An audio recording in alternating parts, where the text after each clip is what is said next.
સુરતમાં કે ડિવિઝનમાં એસીપી તરીકે ફરજ બજાવતા બીએમ ચૌધરી સામે આખરે ગુનો દાખલ કરાયો છે। તેમણે 1993માં પીએસઆઈ પોસ્ટિંગ મેળવવા સમયે ઓબીસી હોવા છતાં એસટીનું જાતીય પ્રમાણપત્ર મૂક્યું હતું, જે મામલે ઉમરા પોલીસમાં સમાજ કલ્યાણ વિભાગ દ્વારા ગુનો દાખલ કરવામાં આવ્યો છે।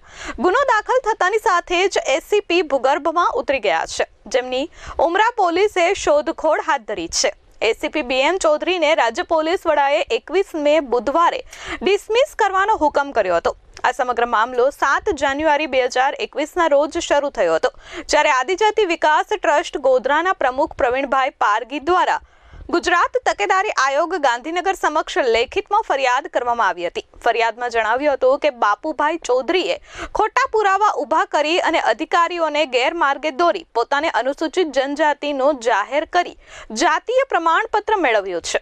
ફરિયાદને પગલે ગુજરાત તકેદારી આયોગના પત્ર અનુસાર આ મામલો તારીખ 23/3/2021ના રોજ નાયબ પોલીસ અધિક્ષક વિજિલન્સ સેલ ગાંધીનગરને તપાસ અર્થે સોંપાયો હતો। બાદમાં વિજિલન્સ સેલ ગાંધીનગર દ્વારા બીએમ ચૌધરીને પત્ર લખી જરૂરી દસ્તાવેજો અને આધાર પુરાવા રજૂ કરવા જણાવ્યું હતું, જેમાં મામલો બહાર આવતા તેમને ડિસમિસ કરવાનો હુકમ કરાયો છે। Bureau report S24 news Surat.